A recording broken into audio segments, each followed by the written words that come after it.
Hola amigos, buenas tardes, buenos días, buenas noches de donde nos estén viendo. Un gusto saludarles acá en este canal, como todos los viernes de Junior a Junior. Todos los viernes de todas las semanas traemos un capítulo nuevo para ustedes, un capítulo en donde puedan pasar un rato agradable, pasar un rato entretenido con información importante, relevante, ¿ok? Que les sirva en mucho o en poco o les ayude a ustedes poder abrir ese gusto por la información, por la tecnología y que les anime a seguir investigando cada día más y más y más y más temas relevantes con el mundo de la tecnología. Es lo que buscamos acá todos los viernes en este podcast de Junior a Junior, ¿ok? El día de hoy, como pueden darse cuenta en el título del video, vamos a estar hablando de un personaje súper interesante, ¿ok? Que durante toda su vida, durante su corta vida, porque realmente, lamentablemente, murió muy joven, ¿ok? Pero durante su corta vida fundó las bases muy importantes y muy sólidas para lo que hoy en día conocemos como la informática, ¿ok?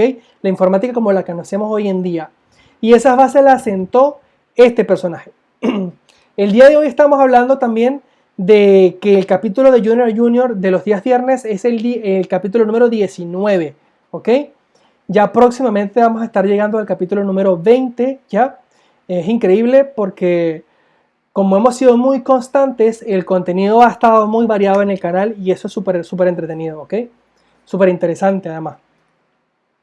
La idea de este canal también, como les había comentado, es no solamente hacer estos videos largos de podcast los días viernes, sino incluir otra sección que sea un poco más corta, ¿ok? Y sean videos mucho más editados. De hecho, este video que de los días viernes no tiene absolutamente nada de edición, porque evidentemente es un formato de podcast en donde yo estoy hablando con ustedes y compartiendo la información que haya logrado recabar para compartirlas con ustedes. Entonces es más que todo un podcast normal, como si ustedes lo estuvieran escuchando, pero en este caso ustedes me están viendo para los que quieran. La otra sección que está pendiente, pues evidentemente sí va a ser un poco más trabajada, ¿ok? De hecho, por eso se ha demorado. Pero bueno, lo importante es que ya el canal tiene un poco más de contenido. Cada semana se va agrandando un poco más ese catálogo que ustedes tienen para poder compartirlo. Y bueno, evidentemente, antes de entrar en tema, como hacemos todos los viernes, les voy a dar los anuncios parroquiales, ¿ok? Y el primer anuncio parroquial que les tengo es que, como les había comentado en los capítulos pasados, el capítulo de hoy, lamentablemente, no lamentablemente porque ya vamos a pasar a otra etapa, ¿no? Yo creo que ya hoy el día llega hasta la segunda temporada, llega hasta el capítulo de hoy, hasta el personaje de hoy. Les recuerdo que esta segunda temporada, para los que me están escuchando en esta temporada, en este capítulo, esta temporada ya tiene desde enero, ¿ok? Desde mediados de enero, ¿ya? Y lo que hemos hecho es que todas las semanas hemos estado hablando de personajes diferentes del mundo de la tecnología y que han hecho algún estudio o alguna aplicación o algún software relevante e impactante para el mundo de la tecnología que hoy en día nos sigue impactando, ¿ok? O nos beneficiamos de eso. Entonces, cada uno de esos personajes que los pueden ver en toda la sección de videos del canal, como pueden ver, hay de todo tipo de personajes, ¿ok? De los más relevantes que tenemos en el mundo de la tecnología hoy en día. Y y bueno, para no hacer tan largo esta temporada y como siempre les he comentado en los capítulos anteriores, para no bajar la calidad de cada uno de los personajes que hemos estado hablando en esta temporada, pues ya yo sabía que ya no había muchos tantos personajes así como tan relevantes. Los que vengan de ahora en adelante pueden irse incluyendo en los siguientes capítulos, los próximos viernes, pero no ya como una segunda temporada sólida, ¿ok? Ya van a seguir formando parte de una tercera temporada, pero como tips, ¿no? O como comentarios adicionales, pero no como la tónica de esta segunda temporada, que fue hablar de personajes como tal, de todo lo que hicieron. Y bueno, evidentemente pasé toda la semana pensando de quién íbamos a hablar de esta para finalizar, porque ya prácticamente todos los más relevantes lo hemos hablado. Todos los más relevantes lo hemos hablado de lo que impactan, ¿no? Del impacto que tuvieron. Y que siguen teniendo algunos porque algunos todavía están vivos.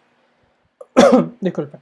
Entonces, pensando, logré con el personaje que, bueno, evidentemente pueden ver ahí en el título, porque evidentemente es un personaje que sentó las bases para lo que conocemos hoy como la informática moderna y con lo que trabajamos hoy en día, ¿ok? Entonces, evidentemente había que hablar de él y por eso lo decidí colocar allí, pero ya más adelante ya no tendría de quién hablar. Si ustedes me pueden colocar ahí en los comentarios a quién a ustedes les parece que faltó, pudiéramos colocarlo en la siguiente temporada, que ya a partir de la próxima semana sería la tercera temporada, lo incluimos como tips o como extra y hablamos sobre esa persona, ¿ok? Y lo incluimos dentro del capítulo, ¿ya? Saludos también a todas las personas que han comentado en los capítulos que ya hemos publicado hasta el día de hoy. Un saludo para ellos, un gusto. Me alegra mucho de que hayan comentado los videos y que quieran compartir sus opiniones de cada uno de ellos. Yo bien recibidas todas las opiniones que ustedes quieran hacer. Las contesto todas. Hasta este momento espero poderlas contestar todas. Todas las que ustedes hagan yo se las voy a contestar. Y todas las dudas que ustedes tengan también se las voy a contestar. Entonces muchas gracias por eso. Cool, bien allí. Porque de verdad eso me ayuda a no solamente ver que los números de los videos cada vez siguen siendo más interesantes, sino que también hacen sus comentarios y sus aportes, que es lo más importante. Eso con respecto al primer anuncio parroquial, y que bueno, evidentemente no se olviden de compartir y de darle like a cada uno de los videos que ustedes vean de este canal de Junior a Junior, que se hace con mucho cariño para que ustedes puedan entretenerse un rato con estas cosas que nosotros hacemos, ¿ya? El otro anuncio parroquial es que evidentemente no se olviden de que el 6 de abril, que es el próximo evento que tenemos es la Tech School, que es llevada a cabo por JavaScript Chile y otros sponsors, y dentro de uno de esos sponsors es el Duoc Python Chile, que está también como sponsor, digamos, o como organizador. Tech Women Maker también está como auspiciador, y cada una de estas organizaciones o de estas comunidades lo que están haciendo es colocando su granito de arena para que estos eventos se puedan llevar a cabo de forma gratuita y que cada uno de nosotros podamos aprender de las presentaciones que allí nos están haciendo, que ahí van a haber presentaciones tanto de UX, UI, ¿ok? Que va a estar Ana, puedo dejar su perfil por allí para que ustedes la puedan seguir también, que es una UX, UI increíble, que trabaja también con JavaScript Chile y tiene sus proyectos personales, y para cualquier cosa que ustedes tengan alguna, también ella es streamer, entonces hace streaming también por Twitch, y que por allí también la pueden seguir. Entonces está bien interesante. Va a dar una charla de UX UI, van a dar charlas de inteligencia artificial, van a dar charlas de Ruby on Rails también, van a dar muchísimas charlas interesantes que están allí. De hecho, a mí particularmente la que más me llama la atención de todas las que van a dar va a ser la de Ruby on Rails. Esa va a estar en Valparaíso, ¿ok? Pero les recuerdo que la Tech School no solamente va a ser en Valparaíso, va a ser en 3 lugares, ¿ok? El mismo 6 de abril, y va a ser en Valparaíso, Concepción y Puerto Montt, ¿ok? Entonces, para los que estén en esa zona y quieran pasar una tarde, un día completo, porque va a ser desde las 10 de la mañana, entretenido, ¿ok? Haciendo networking, que también es importante, conociendo personas del sector, involucrándose con las personas en el sector de la tecnología acá en Chile, y específicamente en las regiones en donde se va a hacer este evento. Están cordialmente invitados. Yo voy a estar participando en el de Valparaíso, ¿ok? Entonces allí voy a estar yo, para los que quieran ir, quieran conversar conmigo, quieran compartirme sus ideas. Yo les comparto mis ideas también, mis opiniones, todo lo que queramos conversar. Están invitados también para estar allí en Valparaíso, ¿ok? Y la forma es gratis, ¿ok? Pero lo único que tienen que hacer es registrarse. Y para eso tienen que ir al link, que también se lo voy a dejar en la descripción del video. Tienen que ir al link al perfil de JavaScript Chile en LinkedIn, que es la forma más sencilla. Y ustedes bajan en el perfil, Déjame ingresar el perfil para que usted lo vea. Acá está el perfil. Ustedes entran al perfil de JavaScript Chile y hay una parte que dice publicaciones de la página, ¿ok? Que son publicaciones que hacen los chicos de JavaScript Chile, los organizadores. Y ahí se van a conseguir, por ejemplo, esta primera que está acá, que es la de Valparaíso. Pero si ustedes siguen dándole acá scroll hacia el lado, se van a ir consiguiendo las demás publicaciones, la de Concepción, la de Puerto Montt. Y cuando ustedes den en ver más, hay una parte que es como un link, que es este que está acá. Ustedes le dan a este link y ese link lo que le va a llevar es a un formulario.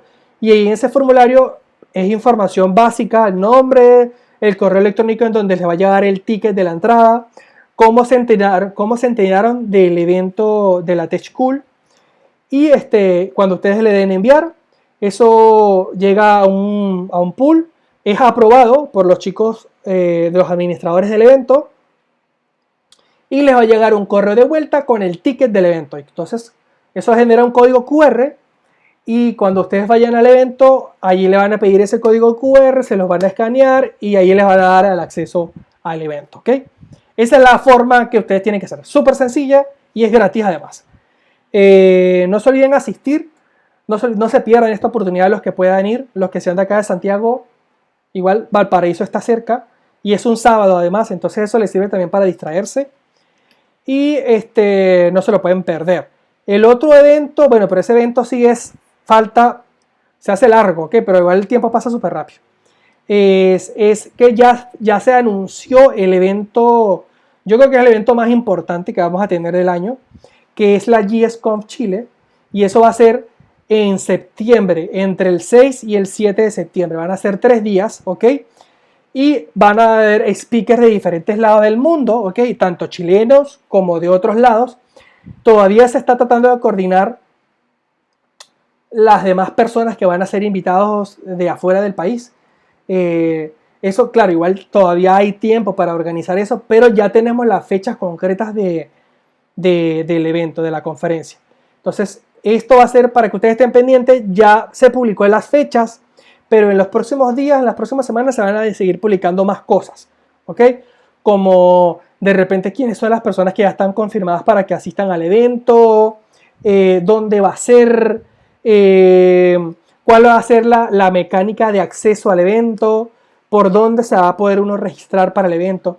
Todas esas cosas van a ir poco a poco publicándose, pero de momento ya tenemos, por ejemplo, el día que va a ser el 5, 6 y 7 de septiembre. Entonces anoten esos días porque ese día es la JSConf Chile, ¿ok? Y bueno, para los que no sepan qué es la JSConf Chile, recordamos que en cada país se celebra una conferencia que la desarrolla la comunidad de desarrolladores que practiquen esa tecnología dentro de los países, ¿no? Y pues hay conferencias de JavaScript, hay conferencias de Python, hay conferencias de Java, de un sinfín, pero claro, evidentemente como JavaScript es uno de los lenguajes más populares en el sector tecnológico, ¿ok? Y más usados actualmente, entonces evidentemente una conferencia de JavaScript pues llama mucho la atención y es hecha a nivel mundial en muchos lugares del mundo, ¿ok?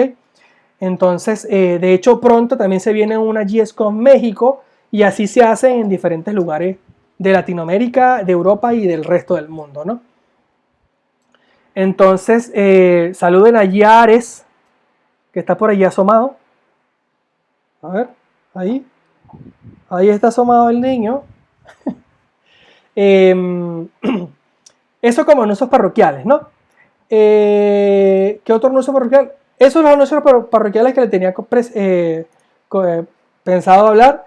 Y bueno, comentarles que el evento del Tech Woman Maker que fue el sábado pasado estuvo genial. Saludos a las chicas que están por allí escuchando y que estuvieron en ese evento. Un beso y un abrazo, lo hicieron genial, excelente. No cabe duda de que el sector femenino dentro del mundo de la tecnología, si bien es cierto que esa barrera de que el sector tecnológico era dominado por los hombres, evidentemente sí fue así en cierto tiempo, ¿ok? Mucho más, pero hoy en día ya esa barrera está mucho más que levantada, ¿ok? Que si bien es cierto, todavía hay mucho roce, todavía, digámoslo de esa forma. O sea, todavía hay muchos lugares en donde se ve, no es tan equilibrada la presencia de hombres y mujeres en el mundo de la tecnología, pero sin embargo, no pasa por el tema de que no, que es como son mujeres, no las vamos a incluir. De repente, yo creo que ya eso se pasó. Yo creo que ya va más un tema de llegar a las mujeres, ¿ok? Que todavía no se atreven a entrar al mundo de la tecnología porque ya las puertas están abiertas. Entonces, yo creo que va ahora el enfoque, y le hablo a Tech Woman Maker, yo creo que ya el enfoque, y están haciendo una labor genial con respecto a eso, que ese es el rumbo que hay que seguir, que es que ahora hay que involucrar a esas mujeres que quieren estar en el mundo de la tecnología, pero todavía tienen ese pensamiento de antes, que cree que no lo van a tomar en cuenta, que cree que todavía hay muchos sesgos con respecto a eso. Decirle que ya no es tanto así y que ahora son muchísimo más tomadas en cuenta en el mundo de la tecnología y que hay emprendedoras increíbles a nivel mundial y sobre todo acá en Chile en el mundo de la tecnología y que hacen programas de forma increíble. Yo conozco a áreas que en el área de videojuegos, en el área de frontend, en el área del backend, es increíble y cada vez salen más. Entonces eso es lo que hay que motivar, a que esas personas femeninas, mujeres que todavía creen en esos sesgos, que se los quiten de la cabeza, de la mente y que se involucren mucho más. Entonces eso es lo que están tratando ahora con cada una de estas comunidades, involucrarse cada día más, porque las puertas están abiertas mucho más que antes. Entonces, es una buena iniciativa la que están haciendo y ese evento estuvo espectacular, de verdad que sí. Bueno, estuve acompañando allí a una amiga muy querida y le mando un fuerte abrazo, que estuvo genial esa charla. Entonces, igualmente se vienen muchísimas más charlas, que igualmente, como yo sigo también las Tech Woman Maker, cuando venga otro evento, pues obviamente yo se los voy a estar promocionando también por aquí, por el canal. Hasta ahora no tengo información de más ninguno porque el último que pasó fue el de la semana pasada, el fin de semana pasado. Y bueno, en lo que yo tenga información de otro más, se los cuento. Hablando de otra cosa, ya entrando en tema, de lo que yo les quería hablar, del personaje del día de hoy, en el ámbito de la tecnología, no es nada más y nada menos que, bueno, ustedes lo saben por el título, que es Alan Turing, ¿ok? Y Alan Turing, para los que no lo sepan, se le ha catalogado como el padre de la informática moderna. ¿Y por qué se le considera el padre de la informática moderna? Porque desarrolló cosas que hoy en día todavía seguimos usando y que cementaron las bases para la computación o a la informática en la computación como la conocemos hoy en día, y no solamente de la informática, sino de la inteligencia artificial. Y Alan Turing nació el 23 de junio de 1912, ¿ok? Y en el Reino Unido, y sus padres también eran del Reino Unido, pero sus padres trabajaban en la India, entonces siempre estaban entre la India y el Reino Unido, la India, el Reino Unido, la India y el Reino Unido. Entonces la infancia de Alan Turing estuvo así como que entre la India, el Reino Unido, la India, el Reino Unido, y él murió en Inglaterra a los 41 años de edad. Su fallecimiento fue el 7 de junio de 1954, ¿ok? De una forma muy trágica, que al final del video, para ir como en secuencia, les comentaré la forma en que murió, ¿ok? Súper trágica, ¿ok? Pero a lo que se dedicó Alan Turing fue que una de las cosas también que de lo importante es que, y yo siempre he admirado de las personas, es que cuando las personas no se dedican a una sola cosa, por ejemplo, tú dices, no, yo soy ingeniero industrial, ya eres ingeniero industrial, pero toda tu vida, desde que te graduaste de ingeniero industrial y llegaste a viejo, y ingeniero industrial fuiste toda tu vida.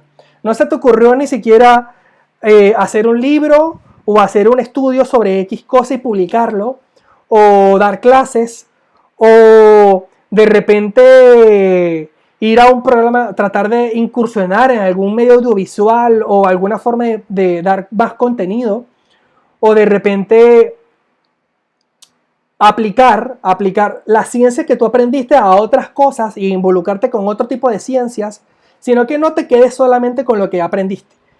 Y eso evidentemente es lo que hizo Alan Turing. Fíjate que según lo que investigué, Alan Turing fue matemático, biólogo, criptógrafo, filósofo, informático, y para ustedes contar. Ahí te conté cinco cosas que hizo Alan Turing.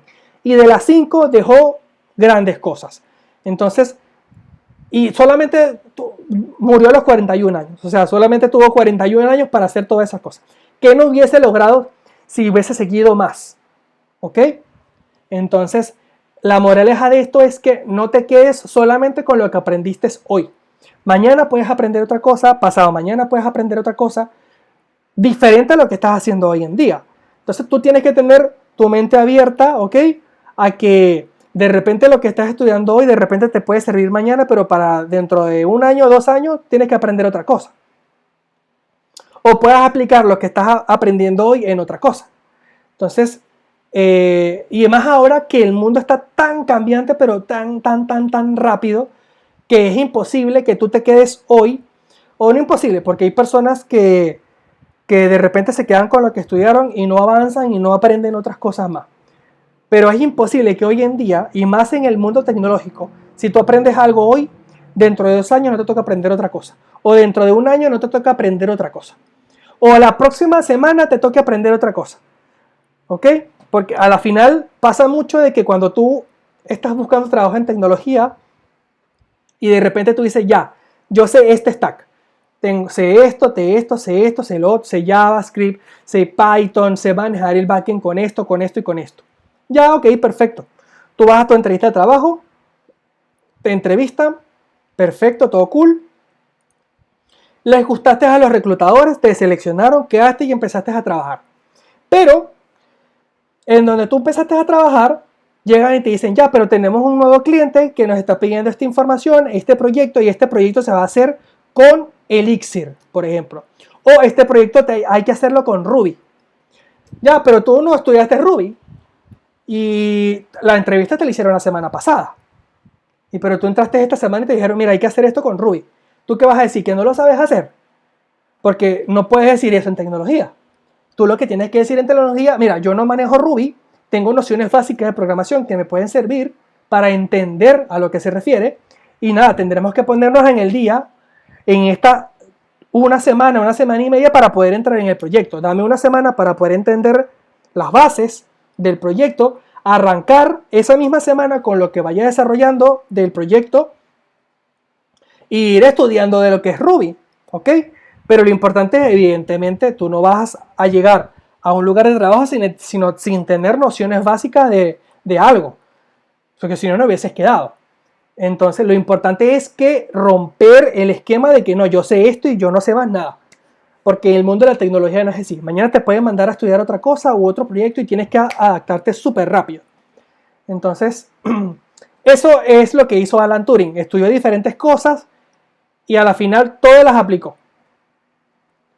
Pero, ¿qué pasa? Alan Turing, como les dije, nació el 23 de junio de 1912, ¿ok? Su padre era en la India, siempre estaban en constante cambio, ¿ok? Pero hubo un momento en su vida en donde él a los 13 años comienza a asistir al internado de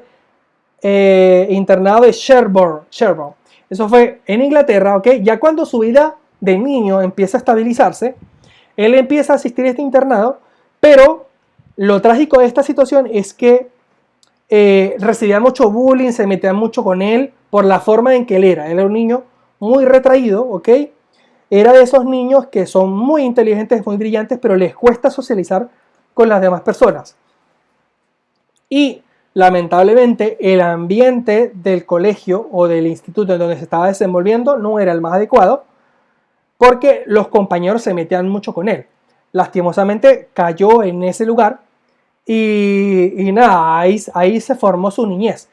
Y aparte de eso, su inclinación sexual era muy mal vista en esa época, por lo cual tampoco podía decir nada, porque a él le gustaban los hombres. De hecho, estando en ese internado, él se enamora de uno de sus compañeros de clases que se llamó Christopher Marcon, ¿ok?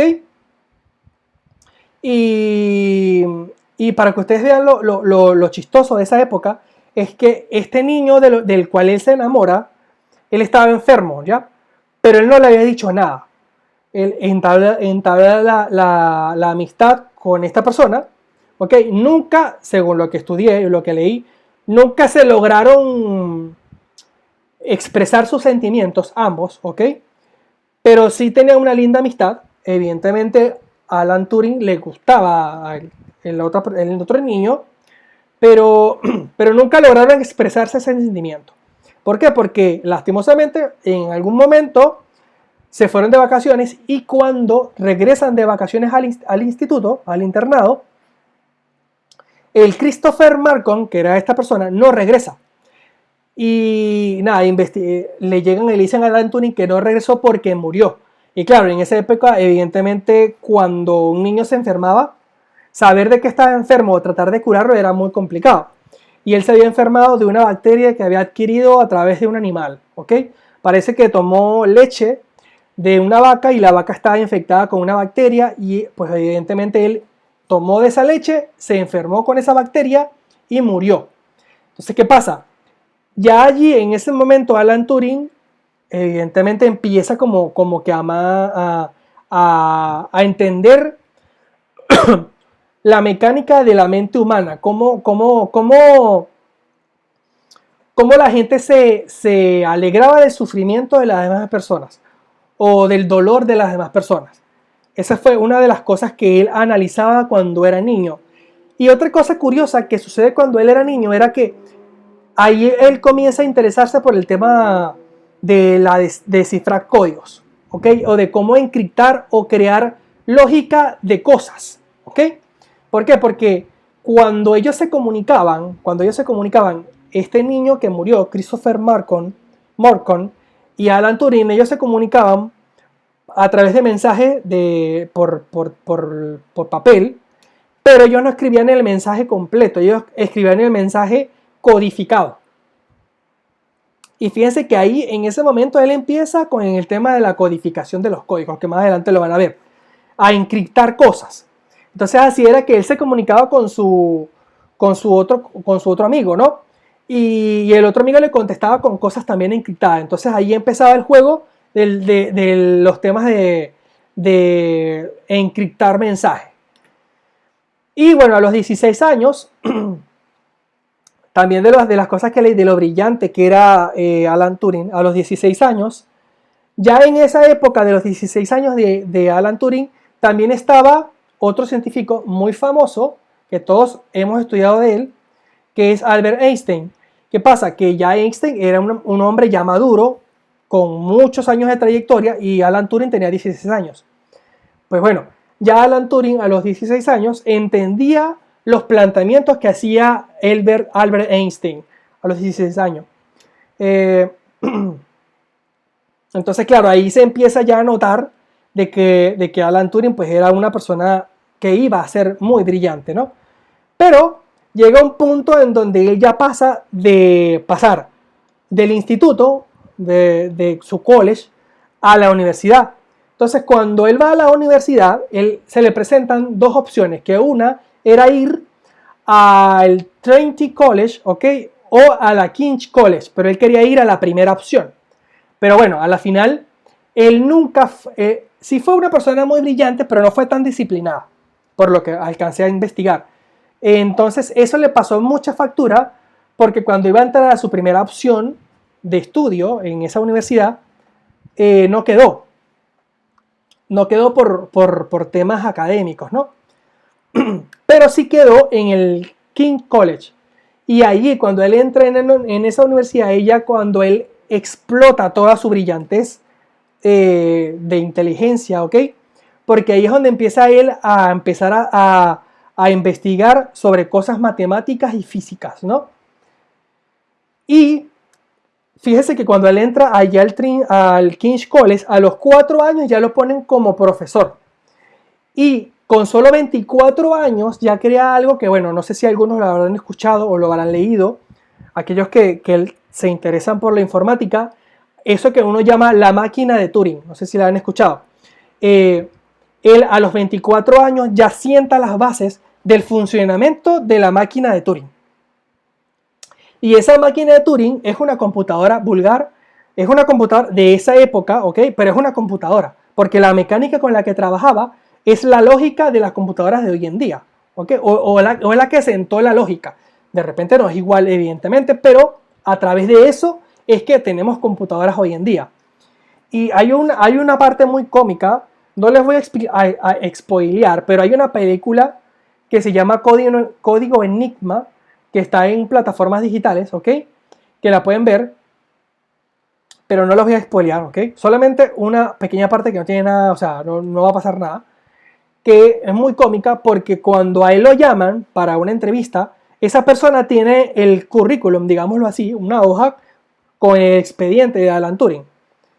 Y cuando llega Alan Turing al lugar, esa persona le dice que ya, bueno, aquí llegó la persona como que, aquí está escrito que es como una persona muy brillante en las matemáticas, la física, ta.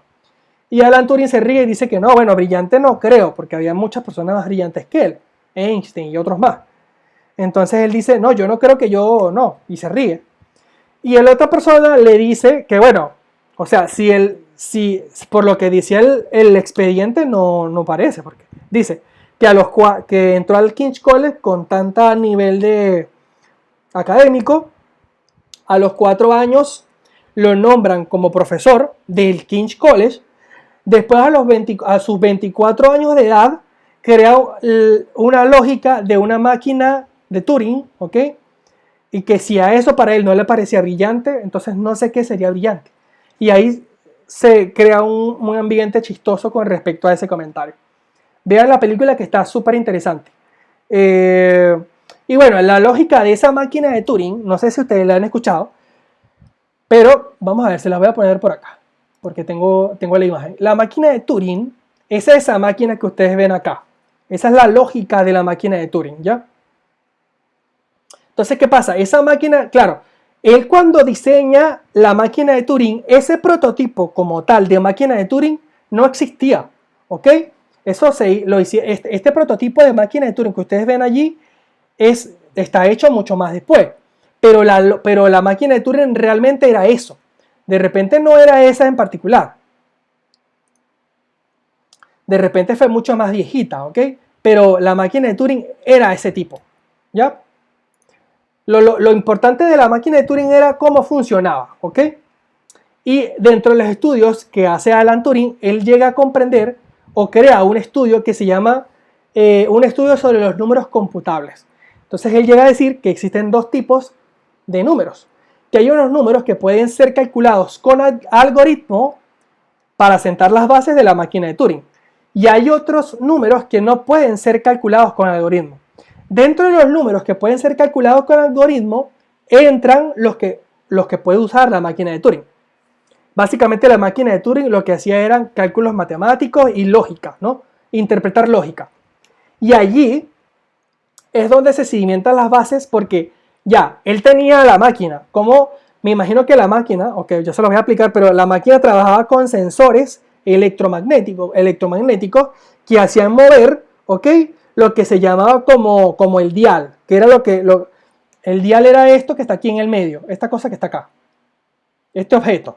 Entonces, claro, la mecánica como tal del aparato, ok, la entendemos, pero ¿cómo sabe la máquina qué es lo que tiene que hacer?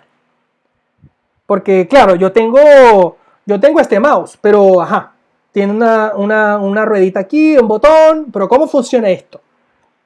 Ese es lo importante del tema, ¿ok? Y ahí es donde entra lo que Alan Turing llamó como una tabla de instrucciones. Claro, él lo llamó en ese momento una tabla de instrucciones. Pero ¿a qué nos estamos refiriendo con esa tabla de instrucciones? Nos estamos refiriendo al algoritmo, ¿ok? Eso es algoritmo. Lo que Alan Turing hizo en esa tabla de instrucciones fue algoritmo. ¿Y qué es lo que nosotros hoy día usamos para las computadoras, para los lenguajes de programación, para desarrollar aplicaciones web, aplicaciones móviles, para desarrollar la inteligencia artificial a través de algoritmos? Entonces, eso fue lo que fundamentó la base de la informática hoy en día que nosotros conocemos. Y bueno, ¿cómo funciona? ¿Cómo funciona? Vamos a ponerlo acá en grande esta máquina. Si ustedes ven esta cinta que ustedes tienen acá, esta es una cinta, ¿ok? Que es perforada, pero por los lados, porque es perforada por los lados. No sé si ustedes logran ver por acá las cintas, si lo están viendo, que tiene como unos hoyitos por los lados. Bueno, eso básicamente lo que hace es que la cinta corra, ¿ok? Corra a través de este sector de la máquina, ¿no?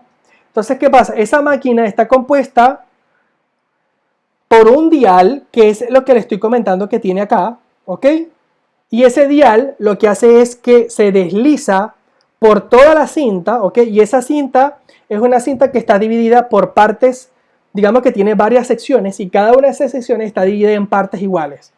Y esas secciones, allí es donde se imprimen unos o se imprimen ceros, ¿ok? Y ese dial, que es el que les acabo de comentar, que le acabo de comentar, que va acá, ese dial básicamente lo que va a hacer es lo que nosotros hoy día conocemos como un CRUD. Va a eliminar, va a modificar o va a insertar cosas.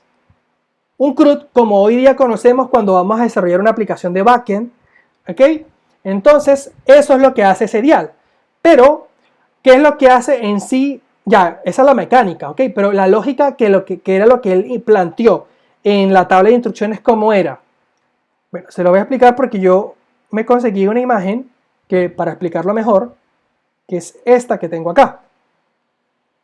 Imagínense que esta es la tabla de instrucciones, ¿ok? Esto es una tabla de instrucciones. Imagínense que esto es fila, fila, columna, columna, columna, columna y fila, fila, fila, ¿ya? Entonces tenemos un estado inicial, tenemos un símbolo leído, tenemos operaciones y tenemos un estado final, ¿ok? Esto que nosotros conocemos como Q es la posición del dial, ¿ok? Y de la instrucción, ¿ok? La Q1 es la instrucción, o digamos que es la primera instrucción que va a hacer. Entonces, ¿qué pasa? Tenemos la primera instrucción, que es el estado inicial de ese dial, dentro de esa cinta, ¿ok? Y esa cinta lo que va a hacer es que va a leer el símbolo leído, que es 1. ¿Ya? Si ella lee que el símbolo leído es 1, ella va, ¿qué es la operación que va a realizar? Va a imprimir, porque esta P significa de imprimir un 0. Entonces ella va a imprimir un 0. Y es la que imprime en el mismo, ahí en esa posición, dentro de la cinta en donde está, un 0. Y luego se va a desplazar, porque aquí dice, ¿cuál es la siguiente instrucción? Pasar a la instrucción 2, o sea, a la Q2, que es la que nosotros tenemos acá abajo, que es la siguiente instrucción. ¿Qué va a pasar? Va a leer que es un 1, y ese 1 que está acá, dice que la siguiente operación que va a realizar es que, esto que ustedes ven acá es right. Entonces trabaja right, left. ¿Qué es lo que va a pasar? Se va a desplazar 2 posiciones hacia el right, ¿ok? ¿Y qué va a pasar? Va a imprimir un 1, que es el que imprime. Y luego va a pasar al siguiente estado, que es Q3, que es la instrucción 3. Entonces, ella va a leer que es 1, se va a desplazar hacia el left, ¿ok? Una posición, aquí se desplazó 2 veces, aquí se desplaza una posición left y va a imprimir un 0, o sea, va a cambiar, va a borrar el 0, el 1, y va a imprimir el 1 en esa posición en donde está. O sea, en donde estaba se desplazó left, imprimió 0. Y luego vuelve a su estado inicial, o ahí pueden ser infinidad de instrucciones, o sea, es la lógica. Tú le vas a poner instrucciones, instrucciones, instrucciones, instrucciones, instrucciones, instrucciones, instrucciones. Eso al final, ¿qué va a hacer? Te va a imprimir 0, 1, 0, 1, 0, 0, 1, 0, 1, 0, 1, espacios 0, 1, 0, 1. Y a la final, ¿qué es lo que va a hacer? Esa máquina te va a terminar hablando, porque te va a imprimir algo en números binarios, que tú en números binarios vas a poder leer. Entonces, de esa forma es que se sientan las bases de la informática moderna como la conocemos hoy día. Porque, como les he comentado en los capítulos anteriores, cómo trabajan las computadoras, trabajan a través de números binarios y ya no te van a entender de otra forma. Y eso es lo que está haciendo la máquina de Turing. Entonces, eso lo hizo él por los 1936. Imagínense ustedes. Entonces, esa es la lógica de la máquina de Turing. Luego de eso, de que pasa todo ese tema de la máquina de Turing, comienza al final de los años 30, por los años 38, 39, explota la Segunda Guerra Mundial. ¿Y qué pasa con la Segunda Guerra Mundial? Existían los alemanes, que eran... A la final todos fueron malos porque todos mataron gente, mataron personas inocentes. Pero existía un lado que era el de los alemanes y existía un lado que era el de los aliados. Y ese lado de los aliados, aquí estamos hablando de todo. Aquí estamos hablando de informática, de historia universal. Hablamos la otra vez de biología, de física. Aquí hablamos de todo. Eso es lo interesante de los podcasts largos. Esos aliados estaban Estados Unidos, Inglaterra y Francia. ¿Ok? Eso eran los aliados. Y los alemanes eran el otro lado. ¿Qué pasa? Que los alemanes, ellos tenían una gran ventaja con respecto a la forma de comunicarse con sus tropas. ¿Ok? Porque ellos tenían una máquina que le llamaban Enigma, que a la raíz de la película que ustedes pueden ver que les acabo de comentar, esa máquina Enigma, que se las voy a mostrar, que también se las tengo por acá, es esta que está acá. Esa máquina Enigma, ¿ok? No es más que una máquina que no descifraba y cifraba código. Las dos cosas al mismo tiempo. ¿Por qué? La mecánica de funcionamiento de esta máquina era la siguiente. Ya tenía las teclas que ustedes ven por acá, que tiene todo el alfabeto, ¿ok? Tenía tres rotores, que son los que ustedes ven, no sé si lo ven, sí. Tres rotores, que son los que están acá arriba, y tenía unos diales, que eran estos que están acá. Todo eso que está acá, ahí, voy a ponerle todo el contexto de lo que pasaba. Vamos a suponer que había un barco en el océano que querían atacar los alemanes. Querían atacar un barco inglés, los alemanes que estaban en el océano, ¿no? Con una embarcación. Los alemanes en tierra, ¿okay? Los que estaban encargados de las comunicaciones, ellos todos los días, o sea, eso se hacía todos los días a las 12 de la noche, ellos rotaban estos diales para cambiar configuración. La configuración, ya van a ver por qué. Cambiaban la configuración, o sea, ellos rotaban esto que está acá, que lo que hacía era crear una configuración dentro de la máquina, ¿ok? Para crear un resultado diferente al que querían. ¿Qué pasa? Ellos cuando enviaban un mensaje, es decir, ellos enviaban un mensaje con coordenadas, por ejemplo, barco inglés, número tal, coordenadas tanto, tanto, tanto. Esas eran las coordenadas del barco inglés que estaba en el océano para que los alemanes que estuvieran más cerca supieran dónde atacar ese barco, dónde estaba y atacarlo. Y antes de eso habían dos tipos de máquina Enigma. Había una máquina Enigma que funcionaba para operaciones terrestres y había una máquina Enigma que era mucho más grande, que era la que funcionaba para operaciones en el mar. Disculpen. Entonces, ¿qué pasaba? El alemán que iba a enviar el mensaje, escribía el mensaje, ¿ok? En estas teclas que ustedes ven acá, ¿ok? ¿Qué pasa? Esa tecla pasaba por estos diales que ustedes ven acá, pero estos diales que ustedes ven acá, lo que hacía era cambiar la letra que estaba imprimiéndose. Por ejemplo, si tú imprimías la N, ese dial lo que hacía era imprimir esa letra N por otra letra. Pero no solamente eso, habían dos diales dentro de esa misma máquina, ¿ok? Y esas dos letras que se cambiaban, o sea, por ejemplo, tú ponías N y ese dial la cambiaba a F y el otro dial la cambiaba a L, por ejemplo. Y luego de eso pasaba a los rotores que estaban acá, que esos rotores también hacían cambios dentro de la letra. Y luego, en estas imágenes que ustedes ven acá, que parece como un bombillo, eso prendía, ¿ok? Y mostraba una letra, que era la letra que a la final era el mensaje cifrado. Entonces tú, por ejemplo, tú ponías B y de repente la letra que te iba a imprimir aquí era M, no era B.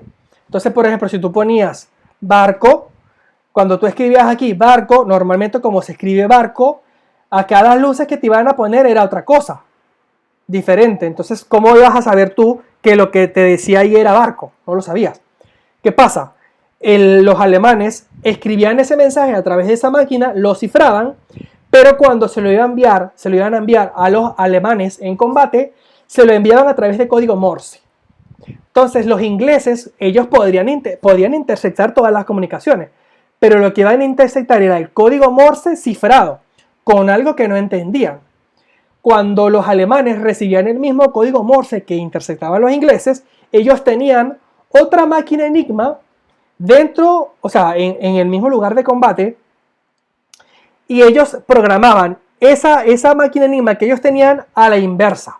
Eso que ellos todos los días cambiaban, ellos se lo pasaban también a los alemanes que estaban en combate, ellos invertían esa configuración y traducían ese código Morse en ese texto inentendible, lo escribían, y ahí en la máquina Enigma, como iba a la inversa, o sea, al contrario de la configuración que se le había puesto, ellos lo hacían al contrario, te daba la bendita palabra que los alemanes en tierra, que estaban organizando la operación, te enviaban el mensaje. Y así era que ellos podían atacar cada una de las embarcaciones de los ingleses y de los enemigos sin que ellos supieran hacia dónde iban, o se podían mover o podían pasar información. Podían hacer lo que quisieran, porque no iban a saber qué era lo que iban a hacer, no tenían forma de saber. Allí es cuando contactan a Alan Turing y lo invitan a participar para poder descifrar esa máquina Enigma, porque ni los americanos ni los franceses, nadie había podido descifrar cómo era el funcionamiento, cómo saberlo. Y bueno, aparte de Alan Turing, hubieron otros científicos más que investigaron el tema de la máquina, ¿ok? Y claro, hay otra parte cómica, que es que mientras los otros científicos se mataban tratando de deducir, porque recuerdo que esa máquina, o sea, según lo que vi, esa máquina, las combinaciones que podía hacer eran infinitas, o sea, millones y millones y millones y millones de posibilidades. Porque imagínate que todas las letras que tiene el abecedario, aparte de eso, cada uno de estos diales hacía una configuración diferente, o sea, la misma letra pasaba por dos cambios distintos, y aparte de eso pasaba por otros rotores que lo que hacían era también cambiarla, y aparte de eso, esos rotores también cambiaban a medida que tú le vayas pasando otra letra. Entonces eran infinitas los tipos de combinaciones. Entonces los otros científicos ahí tratando de saber el cálculo ahí con mano. ¿Y qué pasa? Ya Alan Turing venía con el tema de las máquinas, tratar de hacer máquinas que pudieran hacer problemas matemáticos con el tema de la máquina de Turing y todo el tema, ¿no? Y él, la idea que propuso fue que la única forma de poder descifrar Enigma, que era esa máquina alemana, era a través de otra máquina, no a través de un ser humano.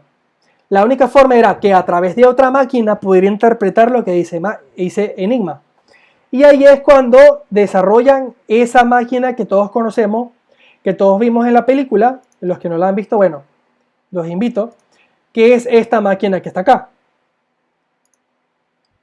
Él desarrolla esa máquina, ¿ok? Y esa máquina, igual que la Enigma, tiene diferentes rotores, ¿ok? Diferentes rotores que van igual interpretando cada uno de los mensajes que se le da, y ahí es cuando te saca el mensaje.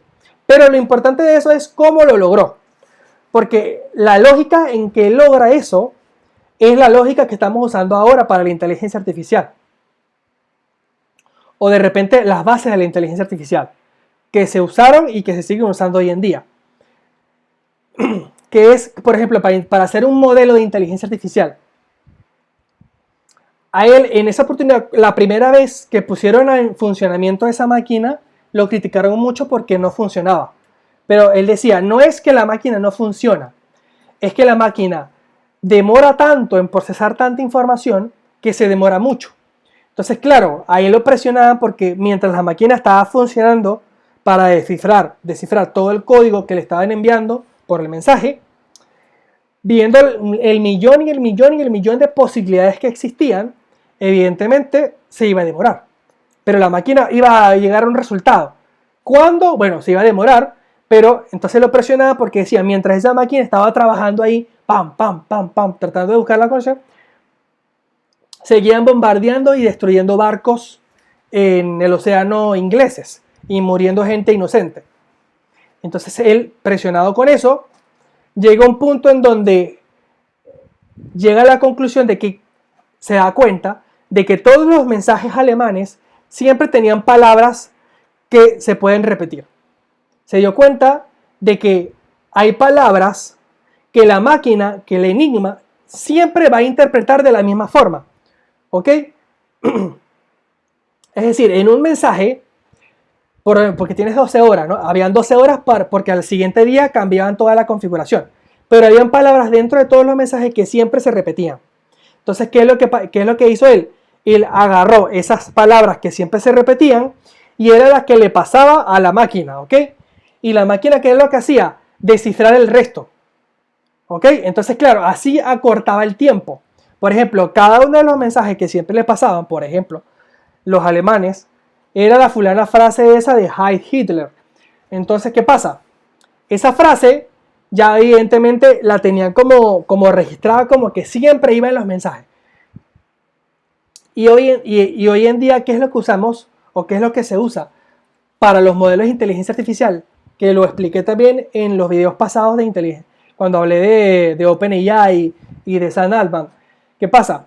Que los modelos de inteligencia artificial actualmente lo que hacen es que interpretan un conjunto de información que extraen de la internet, pero es imposible que cuando tú le preguntas algo a la inteligencia artificial, ella en ese mismo momento te puede agarrar todas las cosas que tiene de todos lados. No lo hace así. Ella lo que hace es que la entrenan y dentro de ese entrenamiento lo que hace es que agarra patrones. Por ejemplo, si tú estás hablando de perro, ok, ella agarra perro y a través de lógica y de algoritmo y de entrenamiento, ella va a asociar que ese perro siempre cuando nosotros hablamos o cuando escribimos artículos o cuando enviamos fotos o cuando hablamos de gatos en la internet de cualquier cosa o de autos o de perros o de bicicletas o de computadoras, ella agarra esa frase, la registra como un embedding, ¿ok? Y dentro de ese contexto de esa palabra siempre hay cosas. Siempre, si es un carro, hay autopista. Si es un carro, hay personas. Si es un carro, hay combustible. Si es un carro, hay neumáticos. Entonces ella va asociando ese embedding de carro con los neumáticos, con las personas, con las autopistas, con las calles, con las direcciones. Entonces ella la van entrenando para que englobe ese fragmento de esa frase, esos fragmentos de las otras frases. Y así cuando tú le preguntas, ¿qué auto me recomiendas? Ella, de todos esos embeddings que ella tiene registrados, los va enlazando y así se ahorra el camino. ¿Ok? Así es que se hace el entrenamiento de la inteligencia artificial hoy en día como lo conocemos. Entonces, ¿qué pasa? Fíjate que esa es la misma lógica que usó Alan Turing en el 1930 y tanto. O sea, ya en 1940. 39 empezó la guerra, 39 fue que lo convocaron a él para hacer eso. Entonces, ¿qué pasa? Imagínate tú que en esa época ya le estaba investigando esas cosas. Bueno, evidentemente la máquina posteriormente, a través de esos ajustes, funcionó. Se dice que él, a través de esa máquina, la guerra duró mucho menos de lo que pudo haber durado, ¿ok? Dice que se recortó en 2 años la guerra, ¿ok? Y ya bueno, posteriormente hay otro científico que mejora esta máquina que lo llamó bomba, ¿ok? Él mejora esa máquina y ahí ella cuando evidentemente llega al fin de la Segunda Guerra Mundial. Y bueno, Alan Turing, dentro de otros estudios científicos que hizo también, fue como él se quedó con el tema de la inteligencia de las máquinas y cómo la máquina podía hacer todas esas cosas. Él se hacía esa pregunta, ¿será que la inteligencia de las máquinas puede llegar a superar a la del ser humano o a la de las personas? Él se hacía esa pregunta en ese momento. Imagínate en esa época, él se hacía esa pregunta y la gente ya lo estaba poniendo como loco. De hecho, en uno de los estudios de los enunciados con respecto a esa inteligencia de la máquina, él lo llamó The Imitation Game, porque no lo podía llamar como lo quería llamar. Él lo puso como Computing Machine Intelligent. Entonces, claro, como a la inteligencia de las máquinas, y la gente en esa época va a decir, ¿cómo te ocurre decir que la máquina va a ser inteligente? Las inteligentes son las personas que la hacen. Pero evidentemente la máquina tenía un grado de inteligencia que él quería descubrir si esa inteligencia de esa máquina podía ser igual a la del ser humano e incluso superior. Y ahí es cuando en las universidades, y todavía se sigue haciendo, es lo que nosotros llamamos como el test de Turing. Y ese es otro de los grandes aportes que hace Alan Turing a la informática moderna. Y ese test de Turing lo tenemos acá, se lo voy a explicar. En ese test de Turing, a grosso modo, en ese test de Turing hay tres factores, o digamos tres actores. Tenemos uno A, uno B y uno C, que es como lo tienen allí en la imagen, ¿ok? Ya, perfecto, se ve genial. Entonces, ¿quiénes son esos tres actores? El actor principal, que es el juez, que es el que ustedes ven allí como C, que es este que está acá. Este es el C, A y B. Este actor C, ese actor es el que va a seguir como juez. Va a ser el juez del test. Y los otros dos actores, ¿ok? Que es un actor A, que es una máquina, pongamos en este caso una computadora, y en el actor B, que digamos que esta es una persona, ¿ok? Entonces tenemos esos tres actores. El siguiente paso de este test de Turing es aislarlos, ¿ok? Estos tres actores no se van a ver. Entonces, no se van a ver, no se van a comunicar por voz, no se van a poder hablar y van a estar aislados uno del otro. O sea, ¿ok? No van a estar en un mismo espacio. Uno puede estar en una habitación, el otro está en otra habitación y el juez está en otra habitación. ¿Qué pasa? La lógica de este test es que el juez, que en este caso lo representamos como el actor C, envía un mensaje y la forma de enviar ese mensaje en este test es por texto. El juez envía un texto a estos dos actores, el actor A y el actor B, envía un texto de alguna instrucción, ¿ok? Por ejemplo, según el ejemplo que voy a acá dice, ¿eres hombre o mujer? ¿Ok? Ese es el texto que, por ejemplo, ¿eres hombre o mujer? Ese es el texto que le envía el juez a los otros dos actores, el A y el B. Y los otros dos actores tienen que dar una respuesta de forma en texto igualmente.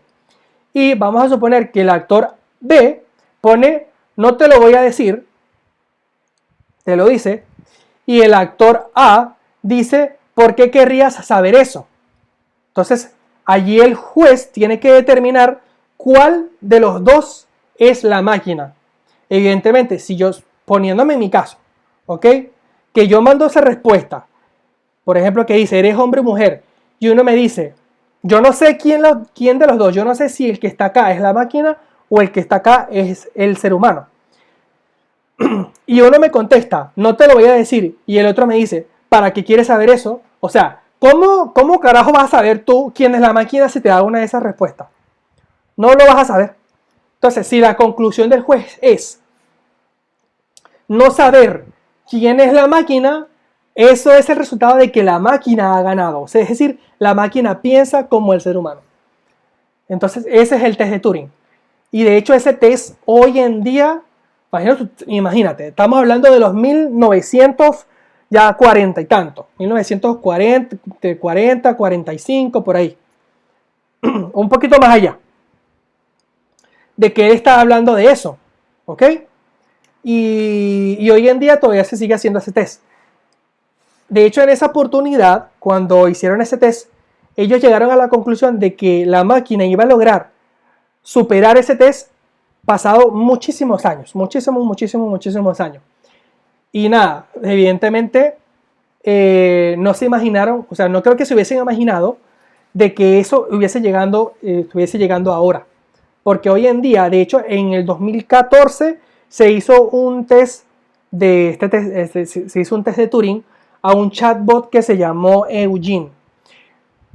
Y ese test que se le hizo a ese chatbot Eugene superó el test de Turing. Es decir, el juez que hace las veces de este personaje ese que les estoy comentando acá, no logró determinar en ese chatbot si el que le contestaba era el chatbot o un ser humano. Y ese chatbot se llama Eugene. Eso fue en el 2014. Pero claro, fue muy criticado en esa época por el tema de idioma que se usó, parece que fue muy criticado por, más que todo por el tema del idioma. Pero hoy en día ese test se le ha realizado a la inteligencia artificial, incluso ustedes mismos lo pueden hacer. Ustedes mismos lo pueden hacer. Pongan a alguna persona, a algún familiar, a su hermano, que haga una pregunta, ¿ok? Random, una pregunta random, ¿ok? En texto. Y evidentemente alguien va a tener que pasársela, por ejemplo, a ChatGPT. Pero, por ejemplo, una pregunta random que le pasen a ChatGPT, ponte, otra persona, se la transcriba a ChatGPT y que él no sepa, ¿ok? Tu hermano, por ejemplo, o la persona C. Y tú agarras esa respuesta y tú la escribes, ¿ok? Es que es increíble. Por ejemplo, háblame, por ejemplo, que esa persona C haga una pregunta que diga, háblame sobre los últimos estudios sobre la matemática cuántica. Por ejemplo, háblame sobre los últimos estudios de la matemática cuántica o de la computación cuántica, por ejemplo, que es lo más moderno que hay en computación. Ya, te la pasa a ti. Y la otra persona, porque como va a estar en el chat GPT, alguien tiene que pasársela, que esa persona se la pase tal cual al chatbot de chat GPT. El chat GPT va a avanzar una respuesta y tú le vas a dar la respuesta. Yo creo, o sea, estoy 100% seguro que evidentemente el que va a dar la mejor respuesta sobre explícame o háblame sobre la computación cuántica va a estar mejor desarrollada la de ChatGPT de la que vas a estar desarrollando tú. Porque es evidente. De hecho, ¿qué es lo que usamos hoy en día para poder documentarnos, para poder revisar nuestro código, para poder aclarar algunas dudas con respecto a códigos que no podamos entender? Es el ChatGPT o cualquier otra inteligencia artificial.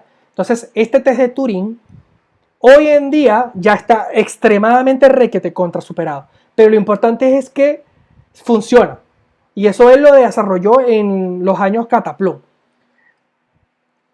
Yo abro la idea de que lo que se debería hacer es otro test ahora en base al test de Turing, pero un test ya como para unos cuantos millones de años más.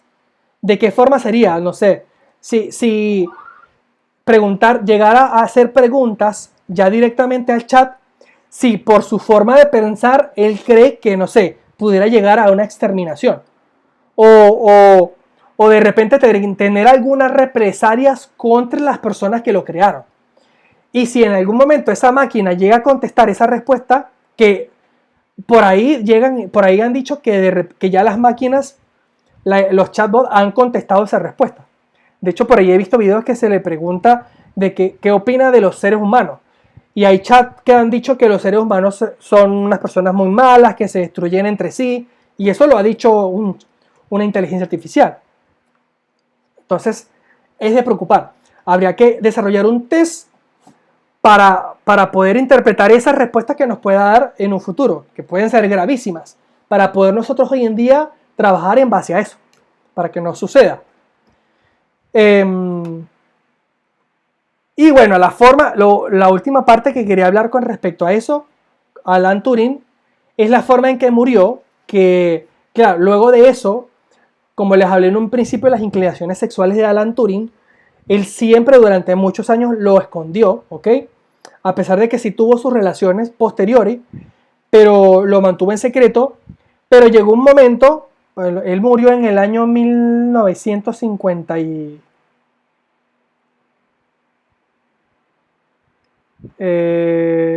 mira, él murió en el 54. Él murió en el año 1954. Pero bueno, y todavía en esa época el tema de las conductas homosexuales eran muy mal vistas.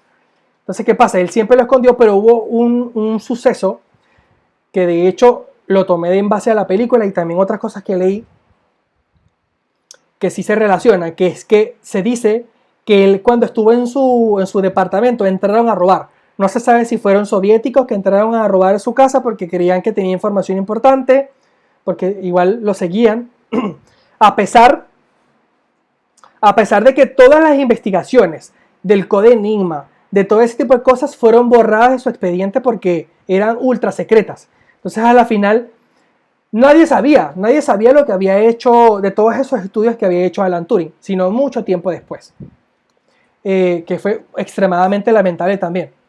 Se dice que una de las parejas que él tenía entró a su departamento, robó cosas y cuando salió, allí se filtró la información de que Alan Turing era homosexual. ¿Y qué pasa? Eso llega a manos de las autoridades y las autoridades pues empiezan a juzgar a Alan Turing por sus inclinaciones sexuales y a él le dan dos opciones. Y una de las opciones que era las dos opciones eran horribles, pero la opción que lo dejaba medianamente bien era que se inyectara algún tipo de sustancia para inhibir su inclinación sexual. Es decir, lo iban a dejar infértil, aparte de eso, toda su salud integral se iba a ver disminuida. Entonces él empieza a tomar todo ese tratamiento diariamente, todo el tratamiento todo el tiempo. ¿Y qué pasa? Eso genera que aparte de eso le crea disfunción eréctil, aparte de eso daña todo su organismo. Llegó a un punto en donde él ya se vio desesperado porque ya no aguantaba, me imagino, el dolor que sufría, los dolores en el cuerpo, de estarse inyectando eso. Prácticamente lo estaba matando de a poco. ¿Qué pasa? Él decide agarrar una manzana. En ese momento él estaba estudiando, estaba haciendo investigaciones con temas químicos, ¿no? Entonces él, se dice que en la habitación en donde él estaba, él siempre le gustaron las manzanas, tenía manzanas en su habitación de estudio y tenía cianuro. Porque de hecho fue, según lo que dice, que su causa de muerte es intoxicación cianhídrica. Entonces, ¿qué pasa? Él estaba trabajando con cianuro. La manzana que había en su lugar de trabajo, por lo que se cree, él la inyectó con cianuro, mordió la manzana y pues obviamente lo consiguieron muerto, ¿ok? Otros dicen que es que la manzana, como estaba en ese espacio contaminado, la manzana se contaminó y él la mordió y murió. Y bueno, evidentemente otros dicen que fueron soviéticos que lo quisieron envenenar y todo el tema de conspiración. Lo grave de este asunto, aparte de que se haya mordido la manzana envenenada, y peor si fue él mismo el que la mordió, él se envenenó, que por lo que se dice, porque dice intoxicación cianhídrica, el tipo de represalia que le dieron por el simple hecho de ser homosexual. Entonces, lástima porque lo más terrible de esta situación es que, aparte de esa decisión, es que murió a los 41 años.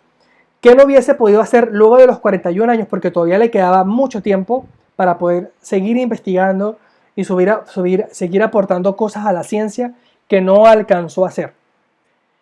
Entonces, por el simple hecho de ser homosexual o de tener inclinaciones diferentes. Y de hecho, eso era en esa época que era muy estricto el tema de la cultura y el tema de las formas en que veían las acciones que hacían otras personas, si eran bien vistas o no eran bien vistas. Hoy en día todavía se sigue criticando mucho personas que piensen diferente, personas que tengan comportamientos diferentes. Ya no tanto como antes, hoy en día está mucho más abierta y más comprendida esa situación, pero sin embargo todavía se consigue gente de los años que tienen pensamientos todavía de los años 1600, estos años, que todavía se incomodan o se sienten vulnerado, digámoslo así, porque tienen una persona que piense diferente a ellos, porque sea homosexual o incluso porque no sea del país de donde es. Entonces, hoy en día todavía hay personas que siguen pensando de esa forma. Y es lamentable porque, o sea, tú te pones a pensar, y esto es una cosa de reflexión para todos, tú te pones a pensar, hoy estamos en los años 2024. Estamos en el año 2000. La Segunda Guerra Mundial fue entre el año 1930 y tanto hasta el 1945. Estamos hablando de los años 30 y los años 40. ¿Qué pasó allí? Allí hubo algo que se llamó el Holocausto.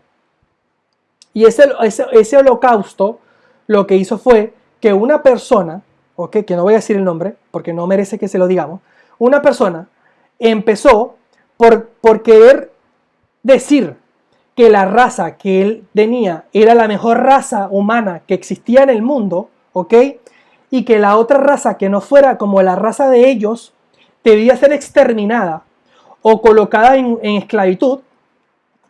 Y eso pasó. Investiguen el Holocausto. Agarró a esas personas, las despojó de todos sus bienes, las metió en cárceles que parecían animales, ¿ok? Los puso a trabajar de forma inhumana, sin ropa, ¿ok? Todos desnudos, ¿ok? No importa si eras viejo, si eras joven, si eras viejo eras peor. Si eras el viejo te iban a matar. Si eras el niño, igual te iban a matar. Si eras medianamente fuerte, ya te ponían a trabajar. Y si eras mujer, ni te digo lo que te hacían, ¿ok?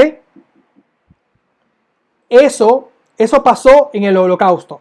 ¿Qué pasó? En ese momento llegó una época en donde por ser de contrario a esa raza, super raza que decía esta persona que les estoy comentando,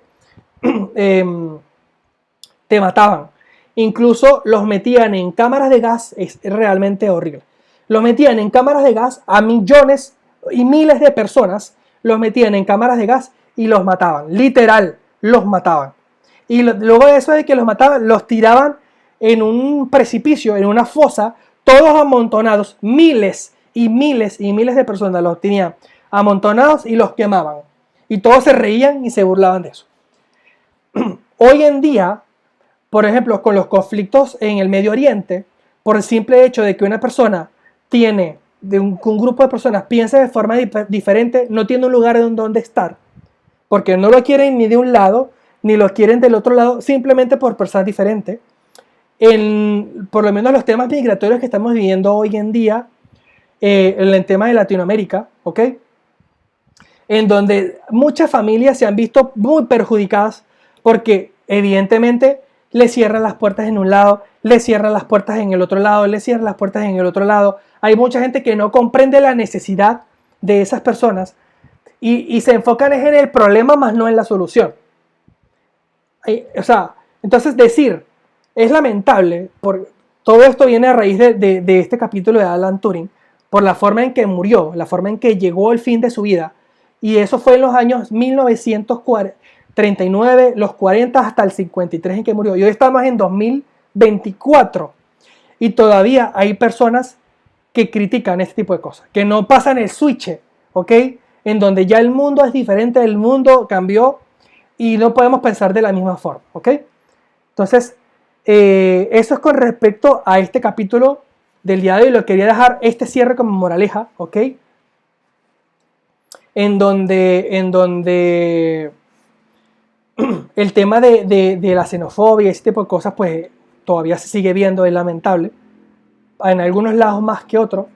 Pero tratemos de no caer en este tipo de cosas que evidentemente desde hace años pasó y que es lamentable que hoy en día, en mucha menor medida, esperemos, ¿ok? Y que siga evolucionando a menor cantidad, ¿ok? Se sigue viendo en mucha menor cantidad, pero en algunos lugares todavía, lamentablemente, se piensa de esa forma todavía, no siga pasando más.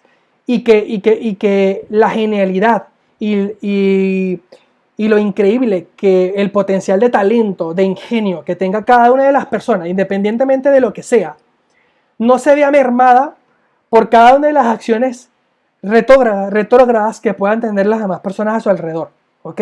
Preocupémonos cada uno por nosotros mismos, por desarrollar nuestro potencial en el pro del bienestar común, ¿ok? Y que cada una de las personas a nuestro alrededor se preocupen de lo mismo. Y evidentemente de esa forma vamos a lograr un mundo en donde todos podamos vivir felices, sin ningún tipo de problemas, sin ningún tipo de barreras ideológicas, políticas, culturales, todo lo que tú te quieras imaginar, de barreras que impidan el desarrollo de las demás personas. Deje de pasar, ¿no?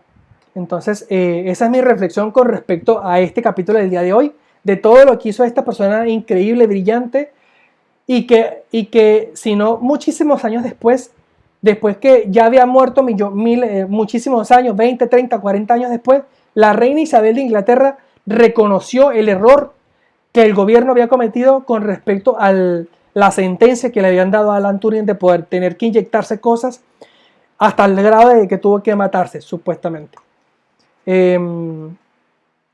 Eso, chicos, les recuerdo que la segunda temporada llega hasta el día de hoy, y la siguiente temporada, o sea, la tercera temporada, con otro tipo de temáticas, viene la siguiente semana, o sea, el viernes. Igual vamos a seguir continuo todos los viernes, pero ya vamos a cambiar netamente de temática con respecto al podcast, ¿no? El tema de los personajes, de las personas relevantes en el mundo de la tecnología, llega hasta el día de hoy. Si dentro de los próximos capítulos haya que tocar algún personaje relevante que ustedes consideren hoy en día que haya que tocarlo, ustedes me lo hacen saber y lo hablamos, lo mencionamos en los próximos capítulos sin ningún problema, ¿ok? Porque esto, recuerden que es un feedback, ¿ok? Ustedes me dan sus sugerencias, yo tomo las sugerencias y así vamos trabajando. Los quiero mucho, que pasen una feliz Semana Santa, nos vemos la próxima semana. Besos, abrazos, se les quiere.